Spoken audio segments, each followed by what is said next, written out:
Deyot sama God.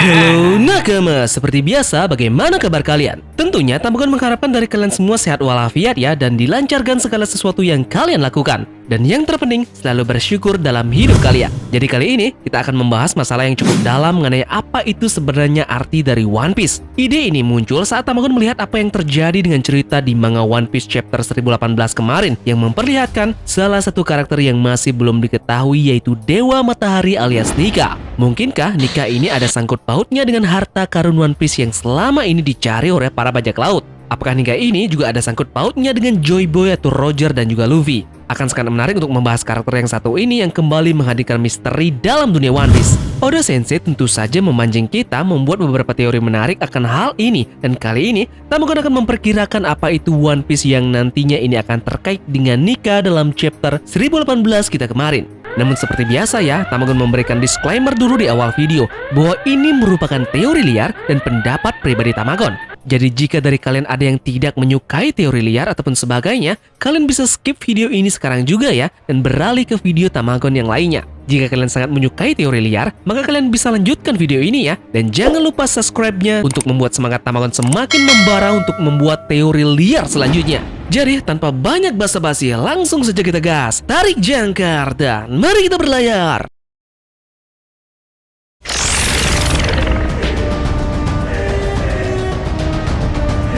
Nika pertama kali diperkenalkan pada chapter terbaru kita, yaitu chapter 1018, yang dimana disebutkan bahwa dia adalah legenda sang Dewa Matahari yang menyelamatkan budak dari ancaman seseorang. Rumornya dia selalu membuat orang tertawa dan melepas penderitaan dari seseorang tersebut. Budak di zaman dulu percaya bahwa akan ada seseorang legendaris yang akan datang untuk menyelamatkan mereka. Nah, di sini Tamagotchi berpendapat bahwa sang legenda Raja Matahari yang disebut Nika ini adalah Joy Boy. Joy Boy dan Dewa Matahari Nika adalah orang yang sama. Jadi kali ini Tamagotchi akan mengisahkan hal di masa lampau yang dimana Nika ini pertama kali mengarungi lautan dan membuat proyek One Piece.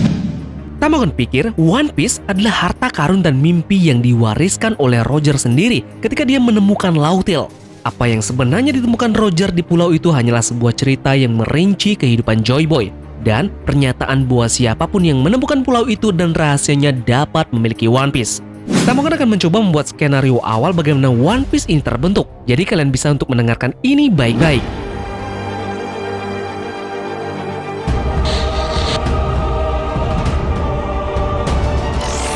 Sebuah bencana besar terjadi di dunia. Makhluk yang begitu legendaris dan mengerikan dengan tindakannya menyebabkan kekacauan besar di dunia.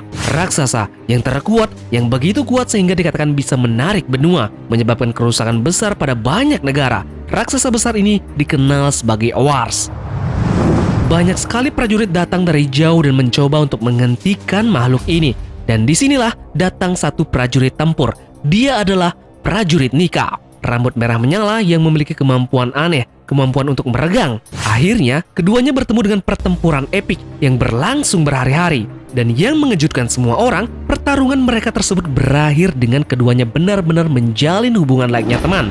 Dalam pertempuran mereka, terjadi pemahaman satu sama lain dan mereka akhirnya pun cocok. Nika ini menyadari mengapa Owars ini begitu kesal. Owars sangat panas, terbakar oleh matahari yang tidak bisa disembunyikan karena ukurannya yang sangat besar. Jadi, Nika menyadari satu-satunya cara untuk menghentikan Owars ini bukan dengan pertempuran, tapi dengan menciptakan sebuah benda, yaitu topi jerami.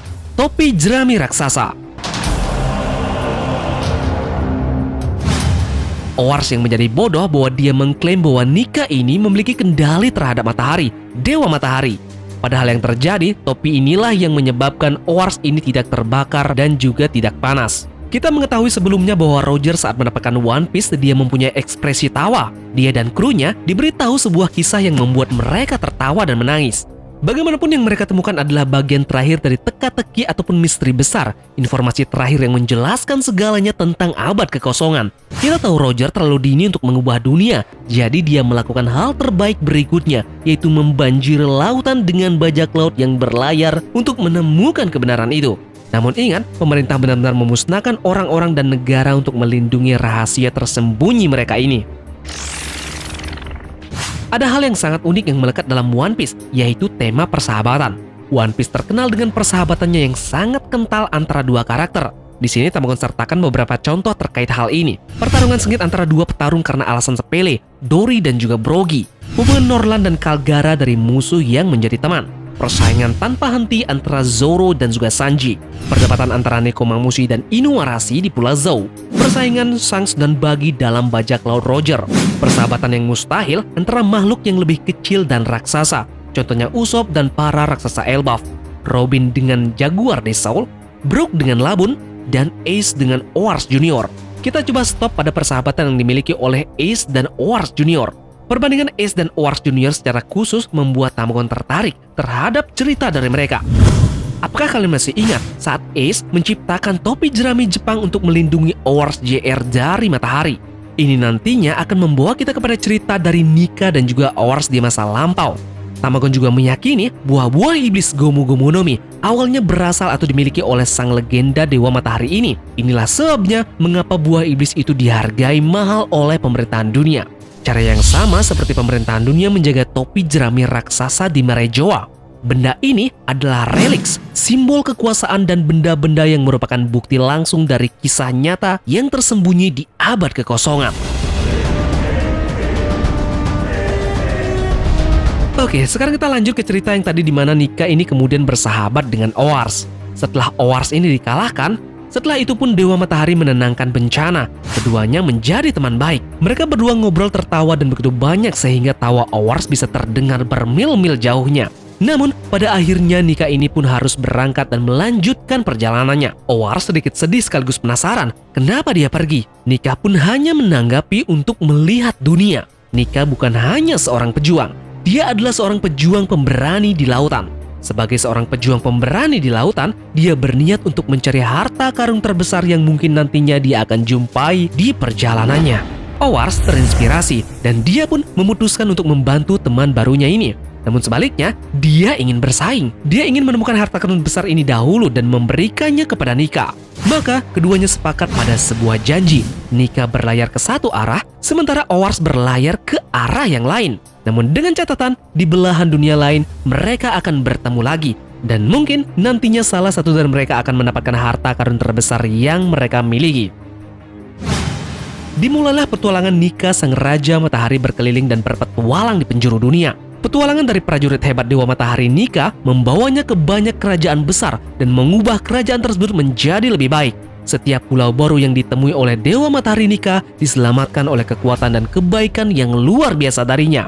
Dia membebaskan budak, menjatuhkan tiran, dan bahkan berjanji untuk menyelamatkan ras yang paling dibenci, yaitu ras manusia ikan yang hidup di bawah laut. Maka dengan perjalanan epiknya, Dewa Matahari Nika kemudian dikenal sebagai Joy Boy.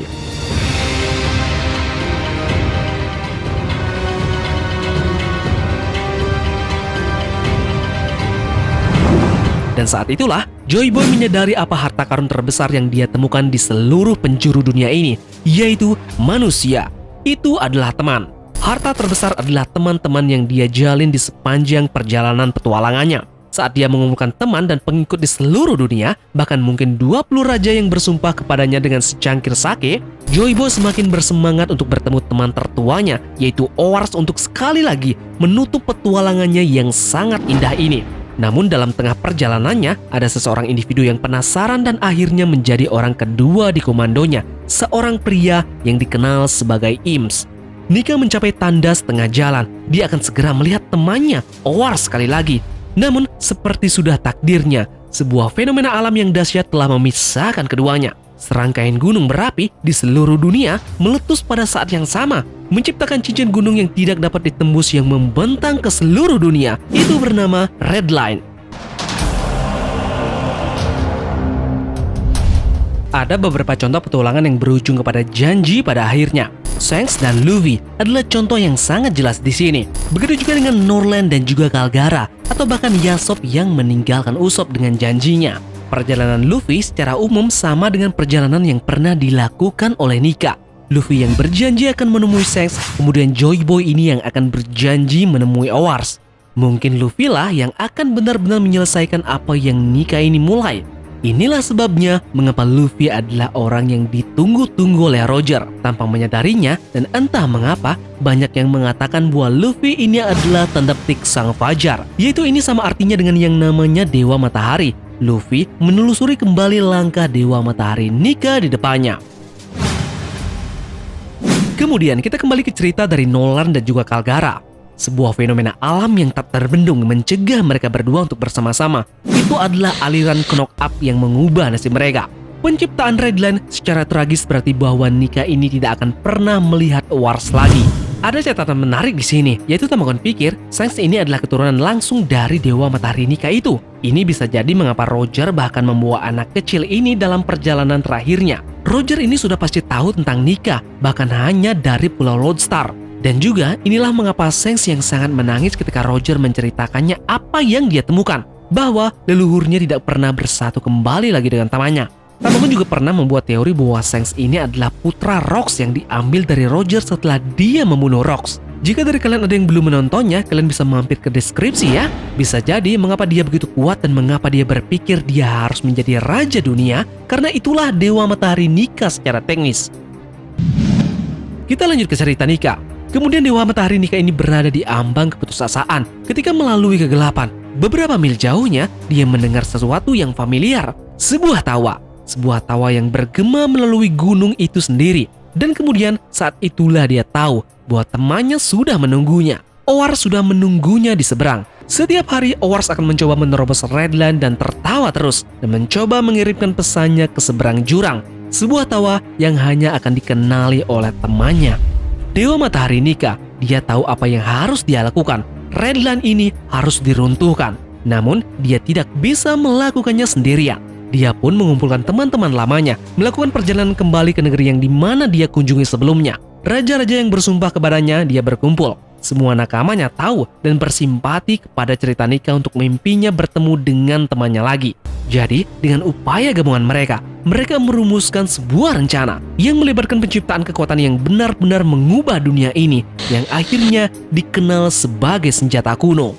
Tapi tujuan mereka yang sebenarnya adalah untuk menghancurkan Redline, untuk mengakhiri perpecahan, untuk membuat dunia ini utuh kembali. Teman-teman yang sangat dia hargai, semuanya berkumpul untuk memenuhi impiannya.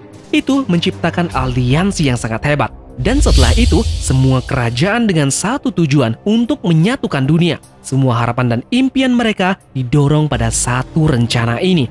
One Piece, mimpi dari Joy Boy.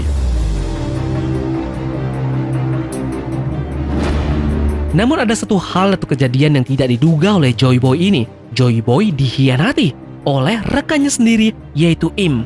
Mungkin Im ini berpikir dia bisa lebih baik memerintah kerajaan ini daripada mengikuti impian bodoh temannya ini saat pengkhianatan dilakukan. Dari itulah alasan aliansi yang terbentuk dari raja-raja ini menjadi rusak. Sebuah perang saudara besar pun terjadi yang berakhir dengan kematian Dewa Matahari Nika. Kemudian terjadilah zaman kegelapan di mana semua cahaya dipadamkan dan kisah nyata pun disembunyikan. Abad kosong yang dimana mimpi dan legenda hidup tidak akan lagi diceritakan. Namun lambat laun, mimpi itu pun diteruskan. Terlepas dari upaya terbaik kegelapan untuk mengubur kebenaran, terang tetap akan menang. Sampai satu orang yang akan menemui ajalnya, yang tahu cerita lengkapnya, menggunakan nafas terakhirnya untuk menyalakan api yang membakar dunia ini. Menyalakan lagi proyek One Piece.